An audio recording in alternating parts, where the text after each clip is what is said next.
Did you make this? No, no. I'm I gonna say, I got mean, it it's in pretty an cool. antique store. I Okay. let somebody else's taste do the work for me, Oh, so I'm like, wow, and is then this like I a spend money. Quran Yeah, or a but it's Bible? cool. It's a book, or a Bible or something. I think it's just a book Yeah, that they pretty made cool. into a flower. Wow, that brings me to remind me. Gotta hold it close. Ah, Yeah, there we go. I went to a bar about 3 weeks ago Yeah, for the first time in about a year and a half. yeah. And at the venue, they had on the wall like maybe I'd say 50 books, different styles of art that I probably no longer use, and they created amazing profiles. Really, really, really sick. So this is what this reminds me Sweet. There you go. Yeah, of. I'll make sure to correct Yeah, you. yeah, yeah, yeah. Okay. Pretty simple. This is the Sonder Series. I just moved to New York, and I'm trying to interview 100 of my neighbors Okay. in the first few weeks. Hopefully, we'll see if I can do it in a week. I'm at, I think you're number 11 today. So I might only need 10 days. We'll see. Um, what the word Sonder means, the vivid and like the realization that everybody's living a life as vivid and complex as yours. So even like passerby that you never talk to, they're the center of their universe in the same way you're the center of yours, or God is the center of yours and you're in His world, however it is. The first question I'm starting with, based on that, is what is your story? How did you come to be in this moment right now? What led up to this? First, to be thankful for the parents that birthed me, and I realize there's so many different types of people, so many different shades of colors, and when you mentioned before and about Saunders, how we all have a center, I think that the content of our consciousness, we all live on that field, but we see it in a different paradigm. I think that, We all live on the same field, but we see it differently. yes. Yeah. And I'm coming to see or realize that it's not for me to see it how you see it, but the structure in which thought and life apply. Then I don't have to necessarily see what you're going through, but I can feel it and understand by your emotions, by how you carry yourself, and all the above. It's really interesting. Okay. So first you were born. Yes, You learned a lot about how different people yes. see the same world differently. More of a realization now than before. I feel like Like recent. yes, more recent now. I feel like when I realized that I was a person, I was very uninquisitive at all. Like Hmm. if someone that I saw as authority, whether they were my grandparents, parents, a church, school play, and they said this is what it is, then I'll believe it and I'll just go along with it. And life unfolded, and that's how I was. And I think it was really cool in a way because I didn't really carry any stresses. I don't feel like I did. And people say as life happens, you engage more with people, you have a different understanding, you're on different crowds, you go to school, then you start to see a little more into certain areas. And I think that allowed me to open onto what there really is. There's so much, and we limit ourselves by our thinking because we're all conditioned to think a certain way based on where we grew up. And the world has been around for Hmm. millennia. I could probably say 100,000 years. Someone say a million years. Well, I mean, I can't. I don't even have the capacity to think that far Yeah. or to think. Yeah. So yeah, there's much to see. There's much to find out. To be able to share with you how I actually got here, I couldn't really tell you because How did you become inquisitive?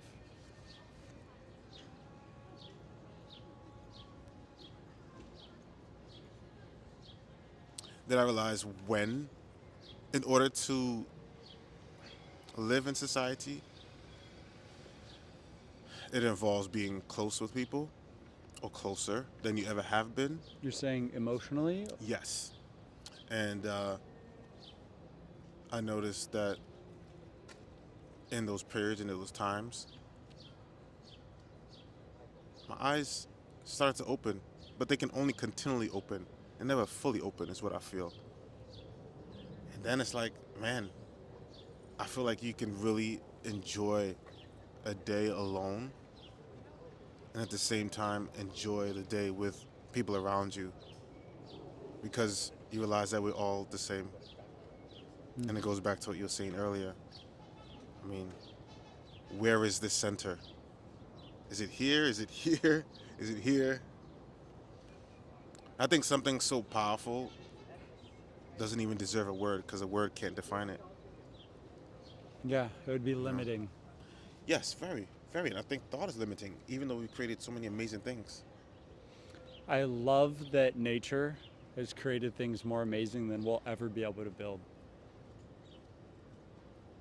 That our Because role in nature is to appreciate it rather than to try and compete with it. you can't. You can't. You can't. Well, nature isn't a product of thought. It isn't. That's what I'm saying. Imagine, imagine a world bare without trees, without trees, Yeah. right? And say you came here Yeah. first. You were the first person here. Would you think of trees and how it moves along with the times, like Right. winter, summer, fall, spring? Creates How can oxygen. how can Yeah. like just so much there? Like for example, see the little bird there. How do you create something like that in relation to everything around it, and no one has to tell it what to do? It's the most incredible thing. But we have to tell AI what to do in a Oh way. yeah. And Yeah, that's a right, can of worms. I mean, right? But Yeah. you see what I'm saying? Like, I agree. you can't even compare it. You cannot compare it. Yeah. And it creates its own seeds.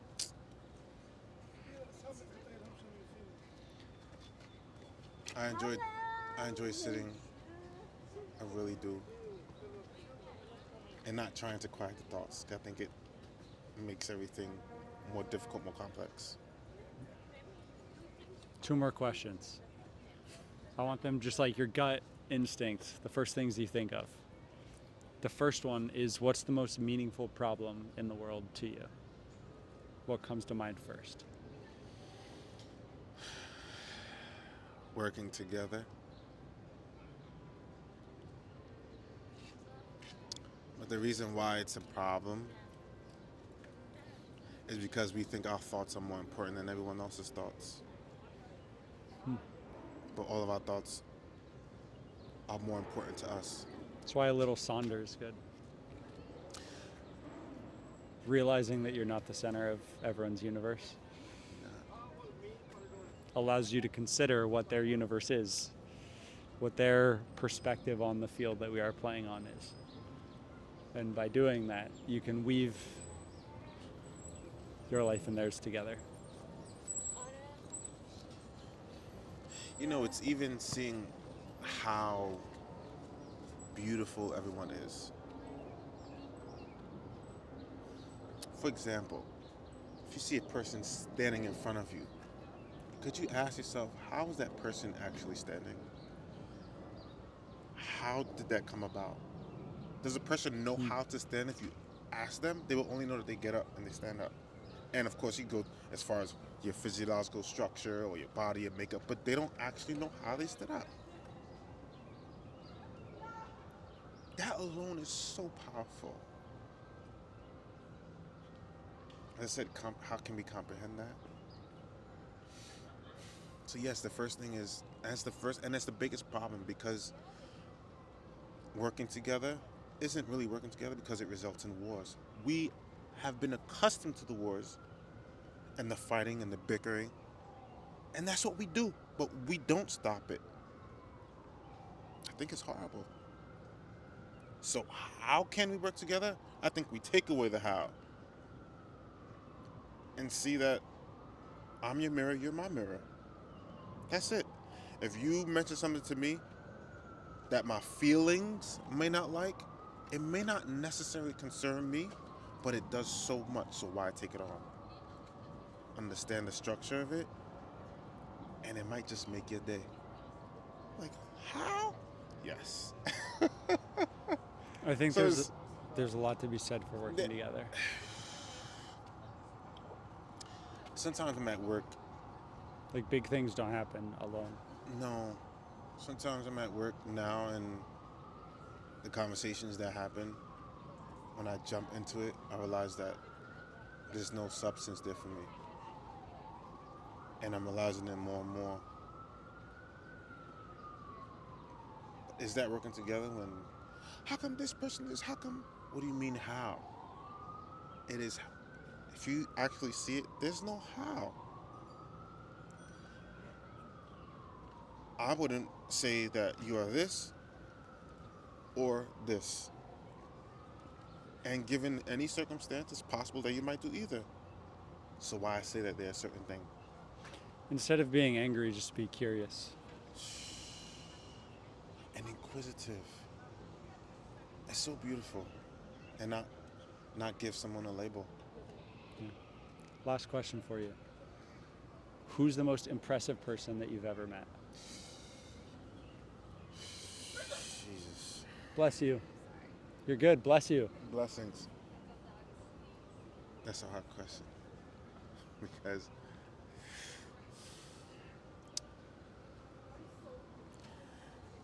everyone has a past. In that past, we've experienced. From that experience, the knowledge that we attained is what brought that experience about. And if I met everyone at a specific time in their life, I would see everyone as the most amazing human being ever. Hmm. So to be able to single out someone, that'd be very difficult for me to do. Yeah. However, If you were to make, go for it. Sorry. if you were to ask me the same question about you, I probably wouldn't ask you.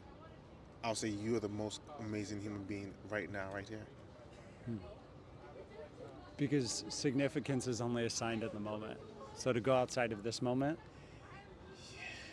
And then when you say you know someone, you don't necessarily know them. You know them from yesterday.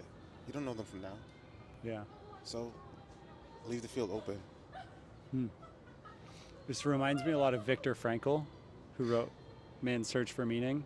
Very good book. Incredible book. Amazing book. And he talks about how it's all just in the moment where you assign meaning. Like when you are suffering, you have the opportunity, you have the choice to choose what that suffering means. If you're suffering to get to a loved one, if you're suffering because of the craft that you're obsessed with, if you're suffering because of a religion, and so I think that's a very wise answer of you to answer. In this moment, you're the most impressive person, and Yes. tomorrow, maybe it will be somebody else. Who knows? He went through a lot of pain, physical Yeah. pain. Incredible. Book brought me to tears. It really made me read the book over and over again. I've read it about 3 times now. Wow. Stuck on certain segments. Yeah. It's incredible what the body can go through. Let me ask you an extra credit question. Your name is Pierre, and what I wonder is, what do you desire that name to mean to people? When I walk away from now, I'll know you as Pierre. What do you want that name to mean to the world?